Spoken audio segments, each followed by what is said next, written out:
PM Modi ने अपने फैसले से कांग्रेस को चौंका दिया है। कांग्रेस के नेता राहुल गांधी समझ ही नहीं पा रहे हैं कि पीएम मोदी की नीतियों से कैसे मुकाबला करें। राहुल गांधी एक बार फिर विदेश यात्रा पर है, लेकिन विदेश में इस बार राहुल गांधी को ऐसी खबर मिली है जिससे वो चौंक गए हैं।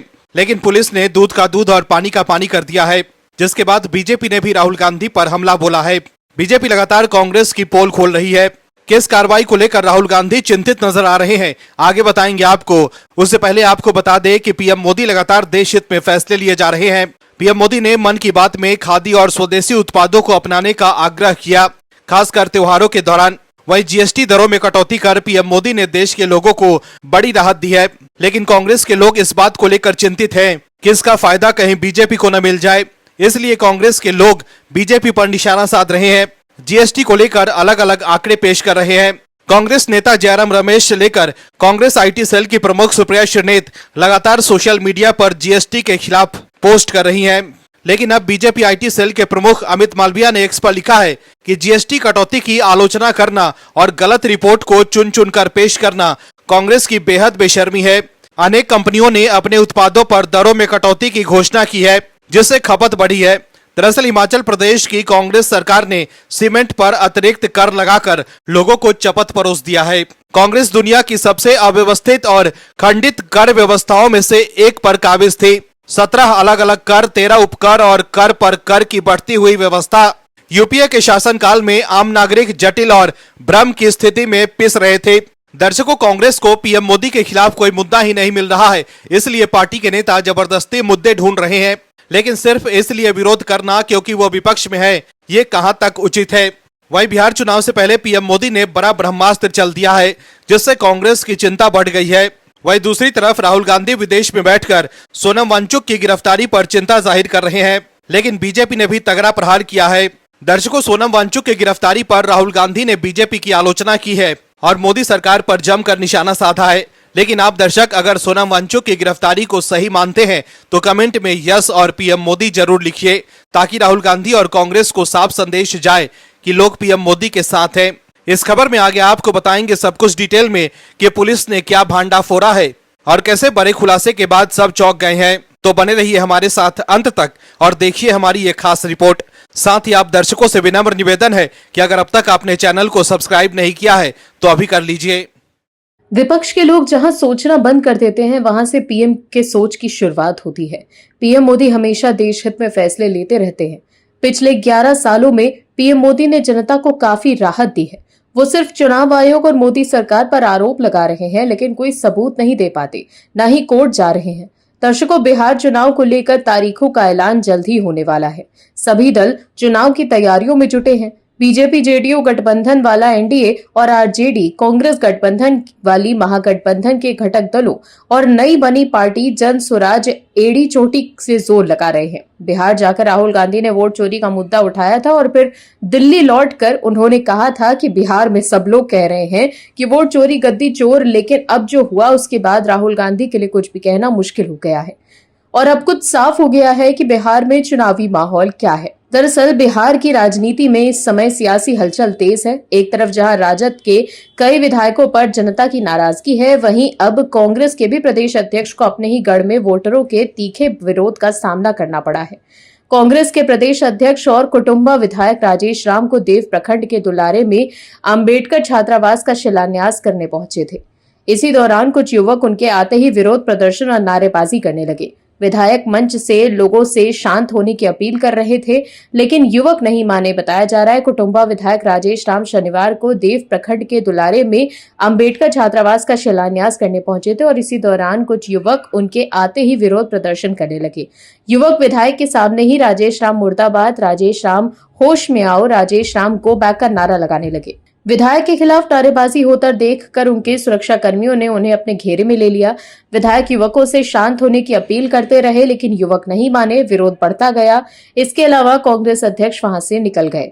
वहीं कर्नाटक में ठेकेदारों को संगठन कर्नाटक स्टेट कॉन्ट्रैक्टर्स एसोसिएशन ने राज्य की कांग्रेस सरकार पर गंभीर आरोप लगाते हुए ये कहा कि पिछली बीजेपी सरकार की तुलना में मौजूदा शासन में भ्रष्टाचार दोगुना हो गया है। संगठन का दावा है कि सरकारी विभागों में परियोजनाओं के आवंटन से लेकर ठेकेदारों के बकाया भुगतान तक में व्यापक अनियमितताएं हो रही हैं। एसोसिएशन ने मुख्यमंत्री सिद्धारमैया को 25 सितंबर 2025 को भेजे गए एक पत्र में यह आरोप लगाया।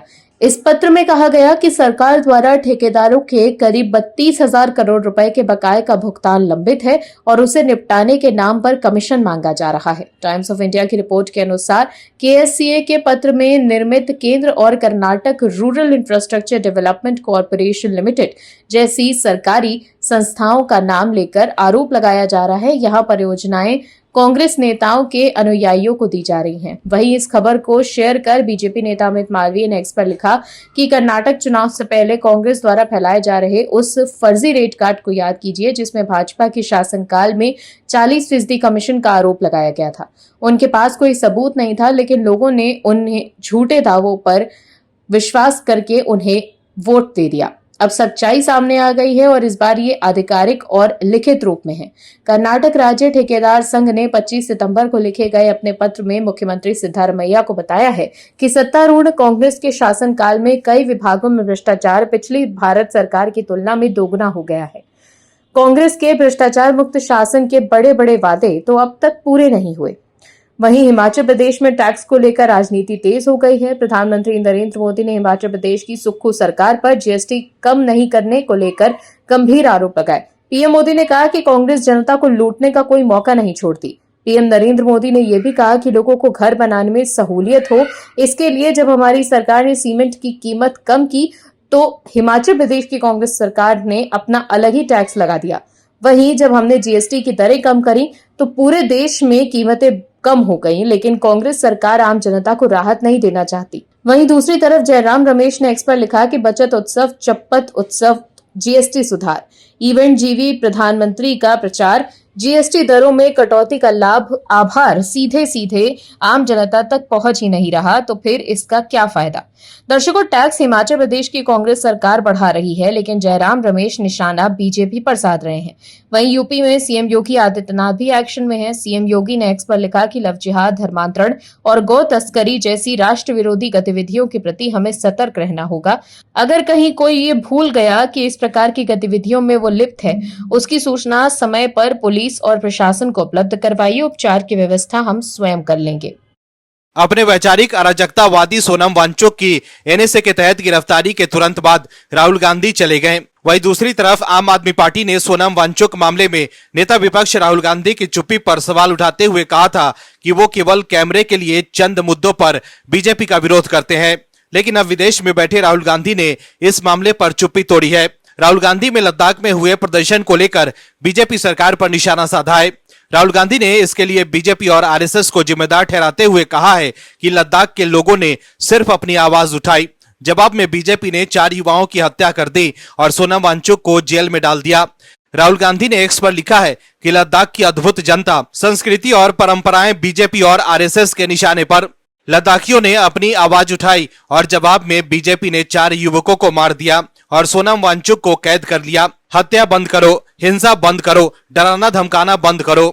लद्दाख को उसकी आवाज दो, उन्हें 6ठी अनुसूची का अधिकार दो। राहुल गांधी की यह प्रतिक्रिया ऐसे समय में आई है जब एक दिन पहले अरविंद केजरीवाल की आम आदमी पार्टी ने लोकसभा में पीएम मोदी के गले लगते हुए राहुल गांधी की तस्वीर शेयर कर वांगचुक की गिरफ्तारी पर उनकी चुप्पी पर सवाल उठाए थे। दर्शकों, लेह मामले को लेकर राहुल गांधी बीजेपी और आरएसएस पर निशाना साध रहे हैं, लेकिन लद्दाख के पुलिस महानिदेशक एसडी सिंह जामवाल ने बड़ा खुलासा करते हुए कहा है कि सुरक्षा बलों को प्रदर्शनकारियों पर गोली चलाने के लिए मजबूर होना पड़ा, नहीं तो पूरा लेह जलकर राख हो जाता। डीजीपी ने कहा कि लेह में हुई हिंसा जबरदस्त थी और इसके लिए उन्होंने सोनम वांगचुक को जिम्मेदार ठहराया। लेह के पुलिस महानिदेशक ने सोनम वांगचुक को लेह हिंसा के लिए जिम्मेदार ठहराया और उनके पाकिस्तान से संबंध होने का दावा किया। पुलिस वांगचुक के संपर्क में रहने वाले एक पाकिस्तानी जासूस को भी गिरफ्तार किया, जिसने सीमा पार वीडियो भेजे थे। वांगचुक की गिरफ्तारी और बांग्लादेश यात्राओं की भी जांच की जा रही है।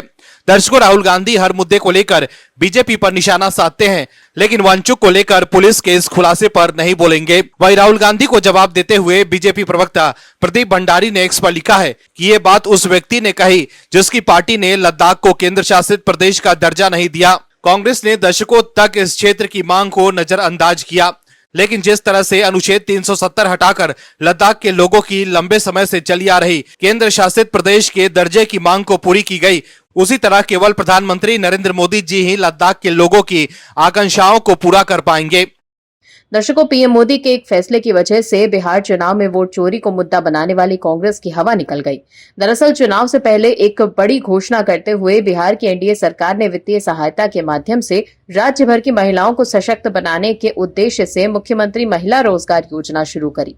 इस योजना के तहत चुनावी राज्य की 75 लाख महिलाओं को स्वरोजगार और आजीविका गतिविधियों को बढ़ावा देने के लिए 10-10 हजार रुपए मिले हैं। चुनाव से ठीक पहले शुरू की गई इस योजना की तुलना अन्य राज्यों में अन्य प्रतिद्वंदियों पर मतदाताओं का समर्थन बढ़ाने के लिए अपनाई गई इस तरह की राजनीतिक रणनीतियों से की जा रही है। एनडीए सरकार की नवीनतम पहल मतदाताओं को लाभ पहुंचाएगी या नहीं, ये अनिश्चित है, लेकिन ये स्पष्ट रूप से संकेत देता है कि सत्तारूढ़ गठबंधन आगामी चुनावों में महिलाओं के वोट हासिल करेगा। योजना के शुभारंभ के बाद पीएम नरेंद्र मोदी ने कहा कि एनडीए सरकार राज्य में महिला सशक्तिकरण के लिए प्रतिबद्ध है और विश्वास व्यक्त किया कि बिहार में जल्द ही देश में सबसे अधिक लखपति दीदी होंगी। मुख्यमंत्री महिला रोजगार योजना का शुभारंभ कई अन्य चुनावी राज्यों में राजनीतिक दलों द्वारा अपनाई गई इस तरह की प्रवृत्ति की अनुसरण करता है, जहां महिलाओं के लिए प्रत्यक्ष वित्तीय सहायता ने चुनावी परिणामों में महत्वपूर्ण भूमिका निभाई थी।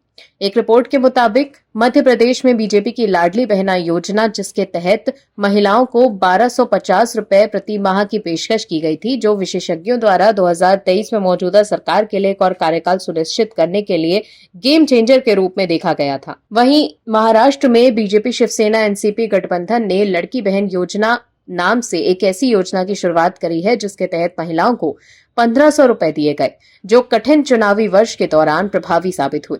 महाराष्ट्र और मध्य प्रदेश के अलावा बीजेपी ने चुनावों से पहले छत्तीसगढ़ और ओडिशा में भी इस तरह की रणनीति अपनाई।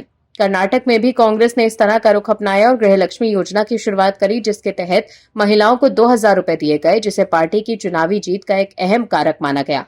झारखंड में जामुमू सरकार ने 2024 में एक और कार्यकाल सुनिश्चित करने के लिए इसी तरह की रणनीति अपनाई थी। ऐसे में बिहार में इस फैसले से कांग्रेस में खलबली मची है। कांग्रेस नेता जयराम रमेश ने एक्स पर लिखा कि कर्नाटक सरकार पिछले 2 सालों से गृहलक्ष्मी योजना के तहत 1.3 करोड़ महिलाओं को 2000 रुपए प्रति माह दे रही है। प्रधानमंत्री लगातार इसकी आलोचना करते रहे और अब कल ही प्रधानमंत्री ने बिहार की महिलाओं के लिए ओटीपी यानी वन टाइम पेमेंट की घोषणा की है, वो भी आचार संहिता लागू होने से ठीक कुछ दिन पहले।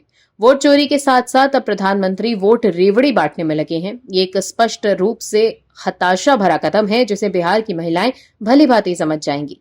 बिहार सरकार की उल्टी गिनती पहले से ही शुरू हो चुकी है। नीतीश कुमार अब अतीत बन चुके हैं और अब नतीजे आएंगे तो प्रधानमंत्री मोदी भी अतीत बन जाएंगे। वहीं कांग्रेस आईटी सेल की प्रमुख सुप्रिया श्रीनेत ने एक्स पर लिखा कि सरकारी राहत पर जनता का हक है, पर रेवड़ी कहकर लोगों का अपमान करने वाले मोदी जी सत्ता में रहने के बावजूद चुनाव से ठीक पहले बिहार में महिलाओं को पैसे दे रहे हैं।